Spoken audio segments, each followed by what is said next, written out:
नमस्कार, दिन भर की बड़ी खबरों में आपका स्वागत है। मैं हूं परवीन शेख।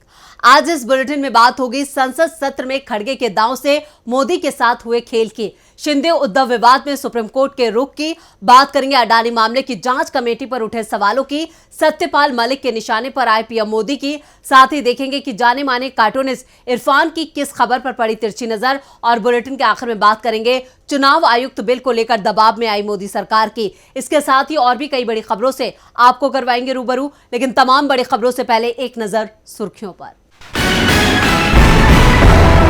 लोकसभा चुनाव पर सीएम नीतीश कुमार का बड़ा बयान, बोले पूरा देश जल्द चुनाव कराना चाहता है, हम इंतजार कर रहे हैं, जितनी जल्दी चुनाव हो उतना अच्छा है। मध्य प्रदेश रैली में सीएम अरविंद केजरीवाल ने बीजेपी पर बोला हमला, कहा राज्य में पैसे की कोई कमी नहीं है, शिवराज सरकार ने जनता को लूटा है। ईडी समन मामले में झारखंड के सीएम हेमंत सोरेन को नहीं मिली राहत, सुप्रीम कोर्ट ने हाईकोर्ट जाने का दिया आदेश। गिरावट के साथ बंद हुआ शेयर बाजार, सेंसेक्स 241 अंक लुढ़ककर 67,596 पर हुआ बंद, निफ्टी 59 अंक फिसलकर 20,133 पर हुआ बंद। ये तो थी सुर्खियां, और अब बात आज की सबसे बड़ी खबर की। पुरानी संसद में कार्रवाई का आज आखिरी दिन था। 19 सितंबर से संसद की कार्रवाई नई पार्लियामेंट बिल्डिंग में होगी। पीएम मोदी ने पुराने भवन में 50 मिनट का भाषण दिया, तो वहीं विपक्ष ने पीएम मोदी को आईना दिखाया। क्या है पूरी खबर, देखते हैं ये रिपोर्ट। संसद का विशेष सत्र सोमवार 18 सितंबर से शुरू हुआ। संसद के पुराने भवन में यह अंतिम बैठक थी और बैठक के बाद कार्रवाई 19 सितंबर तक के लिए स्थगित कर दी गई। 19 सितंबर से संसद की बैठक नए भवन में होगी, लेकिन इससे पहले पुराने संसद भवन में फोटो सेशन होगा। फिर सुबह 11 बजे सेंट्रल हॉल में कार्यक्रम होगा। लोकसभा की बैठक 1:15 पर और राज्यसभा की कार्रवाई दोपहर 2:15 से नए संसद भवन में शुरू होगी। 20 सितंबर से नियमित संसदीय कार्य नई बिल्डिंग में होंगे। 22 सितंबर तक चलने वाले इस सत्र में 8 बिलों पर चर्चा होनी है। सत्र के पहले दिन संसद की 75 सालों की यात्रा के दौरान उसकी उपलब्धियां, अनुभव, यादें और सीख पर चर्चा हुई। इस दौरान पीएम मोदी ने पहली बार सदन में पूर्व प्रधानमंत्री पंडित जवाहरलाल नेहरू, इंदिरा गांधी और राजीव गांधी के कामों को याद कर उनकी तारीफ की। पीएम मोदी ने कहा कि ये वो सदन है जहां पंडित नेहरू का स्ट्रोक ऑफ मिडनाइट की गूंज हम सबको प्रेरित करती है। इंदिरा गांधी के नेतृत्व में बांग्लादेश के मुक्ति संग्राम का आंदोलन भी इसी सदन ने देखा था।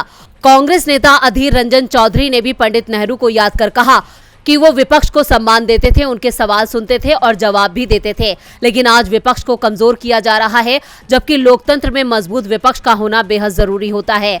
पीएम के नेहरू की तारीफ करने पर सपा सांसद एचटी हसन ने कहा, हमने पहली बार पीएम मोदी के मुख से नेहरू की तारीफ सुनी। उन्होंने देश को उस वक्त संभाला था जब हम साइंस तकनीक में कहीं नहीं थे। तो राज्यसभा में कांग्रेस अध्यक्ष मल्लिकार्जुन खड़गे ने मोदी सरकार को घेरते हुए कहा कि ईडी, सीबीआई के माध्यम से विपक्ष को कमजोर किया जा रहा है। आप देख सकते हैं आज क्या हो रहा है। पीएम संसद में कम ही आते हैं और जब आते हैं तो इसे एक इवेंट बनाकर चले जाते हैं। दावा किया जा रहा है कि इस विशेष सत्र में बुधवार को सरकार महिला आरक्षण विधेयक पेश कर सकती है। इसके अलावा कुछ चौंकाने वाले फैसले भी हो सकते हैं। संसद में दिए पीएम मोदी के भाषण से ज्यादा चर्चा खड़गे की हो रही है। चर्चा में तो महाराष्ट्र के सीएम एकनाथ शिंदे भी हैं। सुप्रीम कोर्ट ने आज शिंदे के विधायकों की अयोग्यता के मामले पर सुनवाई की। सुनवाई के दौरान कोर्ट ने स्पीकर राहुल नार्वेकर को सख्त निर्देश दिया है। तो क्या कहा है सुप्रीम कोर्ट ने, देखते हैं ये रिपोर्ट। महाराष्ट्र के सीएम एकनाथ शिंदे की कुर्सी अब एक हफ्ते की मेहमान रह गई है। उनकी अयोग्यता पर अब विधानसभा स्पीकर राहुल नार्वेकर हफ्ते भर में फैसला सुना सकते हैं और ये माना जा रहा है कि फैसला एकनाथ शिंदे के खिलाफ आना है, क्योंकि 11 मई को सुप्रीम कोर्ट ने जब विधानसभा अध्यक्ष को इस मामले की सुनवाई करने को कहा था, तो ये भी साफ कर दिया था कि चीफ व्हिप शिंदे गुट का मान्य नहीं होगा, उद्धव गुट का ही चीफ व्हिप मान्य होगा और व्हिप का उल्लंघन करने पर ही शिंदे और उनके साथ के विधायकों को नोटिस दिया गया था। दरअसल आज सुप्रीम कोर्ट में इस मामले को लेकर सीजीआई डीवाई चंद्रचूड़, न्यायमूर्ति जेबी पारदीवाला और न्यायमूर्ति मनोज मिश्रा की पीठ में सुनवाई हुई। सुनवाई के दौरान सुप्रीम कोर्ट ने कहा, विधानसभा स्पीकर को सुप्रीम कोर्ट के प्रति सम्मान दिखाना होगा। वो कार्रवाई को अनिश्चित काल के लिए नहीं टाल सकते। हमने 11 मई को फैसला दिया था। स्पीकर को उचित अवधि के अंदर विधायकों की अयोग्यता पर फैसला करने को कहा था। उसके बाद विधानसभा स्पीकर ने क्या किया? 56 विधायकों के खिलाफ कुल 34 याचिकाएं हैं। हम विधानसभा स्पीकर को निर्देश देते हैं, सभी याचिकाएं 1 हफ्ते के अंदर सूचीबद्ध करें। अब और देरी स्वीकार नहीं है। सुनवाई के दौरान सीजेआई ने यहाँ तक कह दिया कि विधानसभा स्पीकर 10वीं अनुसूची के अनुसार एक न्याय अधिकरण है। एक न्याय अधिकरण के रूप में वो इस अदालत के अधिकार क्षेत्र के तहत उत्तरदायी है। स्पीकर को सुप्रीम कोर्ट की गरिमा का पालन करना होगा। कोर्ट की सख्ती के बाद साफ दिखाई दे रहा है कि शिंदे सरकार संकट में फंस गई है। सिर्फ एकनाथ शिंदे और उनके साथ के 16 दूसरे विधायक ही नहीं, बल्कि शिंदे गुट के सभी 40 विधायकों की सदस्यता जाना तय माना जा रहा है। और सुप्रीम कोर्ट के सख्त फैसले के बाद अब ये तय माना जा रहा है कि इसी महीने शिंदे को अयोग्य ठहराया जा सकता है। यानी महाराष्ट्र में शिंदे सरकार जाने वाली है। सुप्रीम कोर्ट के सख्त रुख से साफ है कि शिंदे की कुर्सी संकट में है। संकट में तो गौतम अडानी भी नजर आ रहे हैं। अडानी ग्रुप पर आई हिंडनबर्ग रिपोर्ट की जांच की मांग को लेकर सुप्रीम कोर्ट में याचिका दायर की गई है। याचिका में मांग की गई है कि इसकी जांच के लिए नई विशेषज्ञ कमेटी बनाई जाए, जिसमें वित्त, कानून और शेयर बाजार से जुड़े विशेषज्ञों को शामिल किया जाए। देखते हैं ये रिपोर्ट। इस साल जनवरी में अमेरिका की शॉर्ट सेलर फर्म हिंडनबर्ग ने अडानी ग्रुप में हो रही गड़बड़ियों का खुलासा किया था, जिसे लेकर शेयर बाजार में हड़कंप मच गया और निवेशकों को भारी नुकसान हुआ। संसद में सुप्रीम कोर्ट तक इसकी गूंज सुनाई दी, जिस पर सुप्रीम कोर्ट ने 2 मार्च 2023 को जांच के लिए 6 सदस्यों की एक्सपर्ट कमेटी बना दी थी। रिटायर्ड जज AM सप्रे की अगुवाई वाली इस कमेटी में justice JB Devghar, OP Bhatt, MV Kamath, Nandan Nilekani और सोमशेखर सुंदरेशन शामिल थे। कमेटी ने करीब 2.5 महीने बाद अपनी रिपोर्ट सुप्रीम कोर्ट को सौंप दी, जिसमें अडानी ग्रुप को क्लीन चिट दी गई। लेकिन अब ये कमेटी सवालों में घिर गई है। सुप्रीम कोर्ट जांच कमेटी के 6 में से 3 सदस्यों पर अडानी के हित में काम करने का आरोप लगा है। सुप्रीम कोर्ट में याचिका लगाने वाली अनामिका जायसवाल ने कहा कि एक्सपर्ट पैनल में OP भट्ट, KV कामत और वरिष्ठ वकील सोमशेखर सुंदरेशन को शामिल नहीं किया जाना था। ये हितों में टकराव का मामला भी है। OP भट्ट वर्तमान में एक प्रमुख रिन्यूएबल एनर्जी कंपनी ग्रीनको के चेयरमैन हैं। ये कंपनी अडानी ग्रुप के साथ साझेदारी में काम कर रही है। याचिकाकर्ता ने कहा कि KV कामत 1996 से 2009 तक ICICI बैंक के चेयरमैन थे और इनका नाम ICICI बैंक धोखाधड़ी के मामले में CBI की FIR में भी दर्ज था। इस मामले में ICICI बैंक की पूर्व CEO चंदा कोचर को मुख्य आरोपी बनाया गया है, जबकि वरिष्ठ वकील सुंदरेशन सेबी बोर्ड सहित कई मामलों में अडानी ग्रुप की तरफ से पैरवी कर चुके हैं। ऐसे में जिस जांच दल में बहुमत ऐसे लोगों का हो जिन पर संदेह हो, उनकी रिपोर्ट भी संदेहास्पद मानी जाएगी। याचिकाकर्ता ने नए सिरे से जांच कमेटी गठित करने की मांग भी की है। अडानी मामले की जांच करने वाली कमेटी सवालों में है। सवालों में तो PM मोदी भी हैं। जम्मू कश्मीर के पूर्व गवर्नर सत्यपाल मलिक ने एक बार फिर अपने सख्त तेवर दिखाए हैं। मलिक ने PM मोदी पर निशाना साधते हुए कहा कि वो पूरे देश में नूह जैसी हिंसा भड़काने वाले थे। और क्या कुछ कहा है मलिक ने, देखते हैं ये रिपोर्ट। राजस्थान में होने वाले विधानसभा चुनाव के चलते लगातार राजनीतिक सरगर्मियां बढ़ रही हैं और इन सरगर्मियों को जम्मू कश्मीर के पूर्व राज्यपाल सत्यपाल मलिक ने और बढ़ा दिया है। दरअसल सीकर के SK ग्राउंड में जाट मुस्लिम मेघवाल सम्मेलन का आयोजन किया गया था। इसमें सत्यपाल मलिक ने दावा किया कि नूह में हुआ सांप्रदायिक टकराव सरकारी और प्रायोजित था। केंद्र सरकार इसे अलीगढ़, मुजफ्फरनगर, आगरा, भरतपुर और जयपुर तक फैलाना चाहती थी, लेकिन किसानों ने उनका साथ नहीं दिया तो ये टकराव ज्यादा नहीं फैला।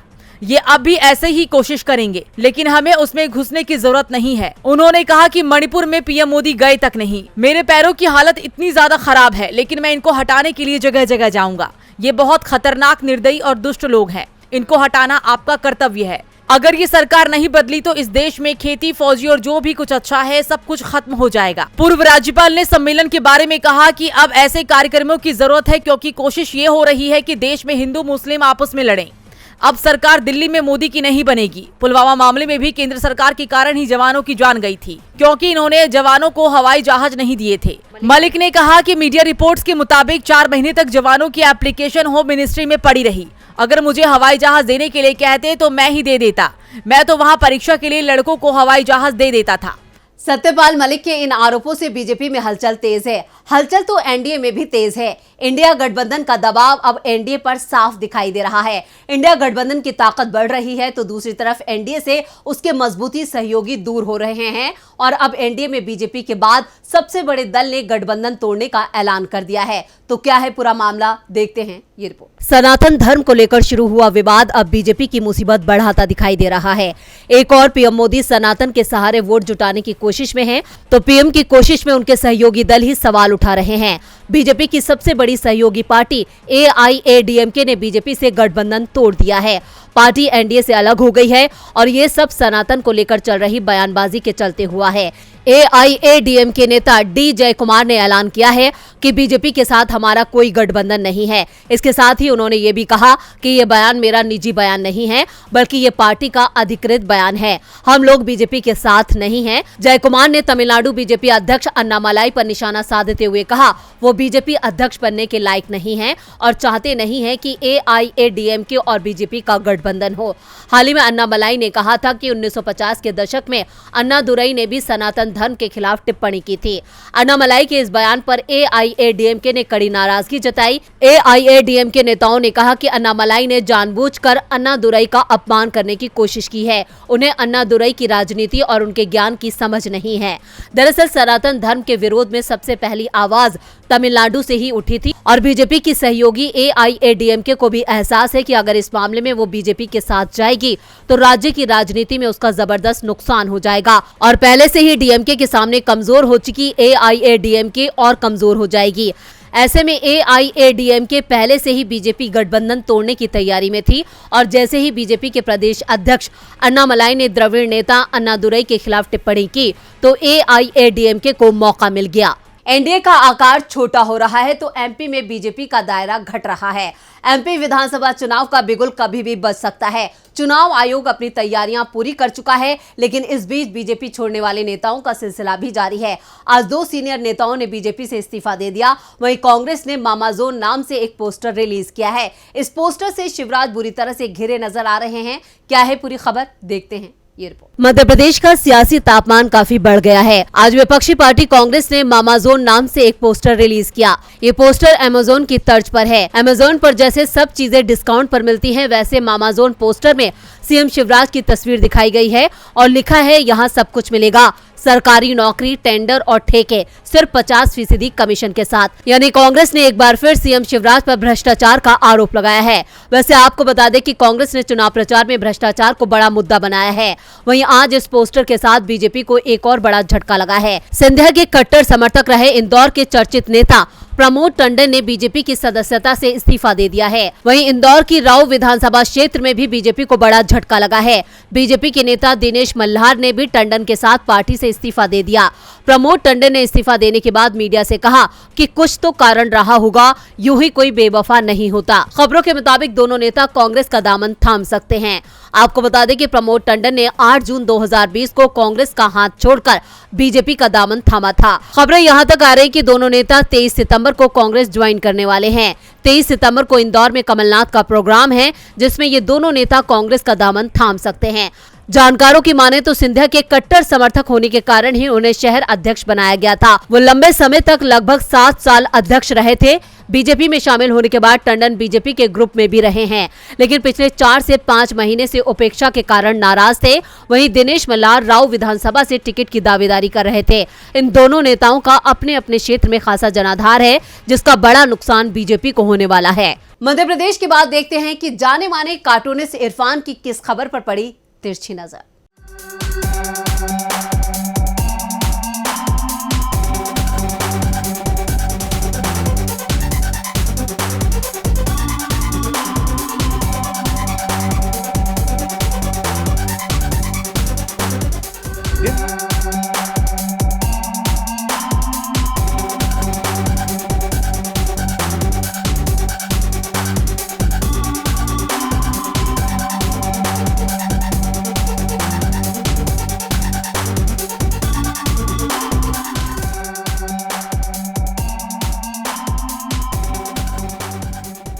पीएम मोदी ने कहा है कि ये सत्र संसद के ऐतिहासिक निर्णयों का सत्र है। वो कहते हैं सो करते हैं। इससे पहले भी 2 बड़े ऐतिहासिक फैसले वो ले चुके हैं, एक नोटबंदी का, दूसरा लॉकडाउन का।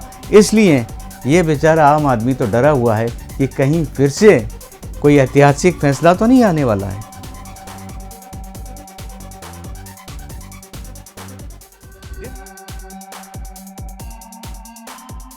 बहुत बहुत शुक्रिया इरफान जी। और बुलेटिन के आखिर में बात चुनाव आयुक्त बिल की।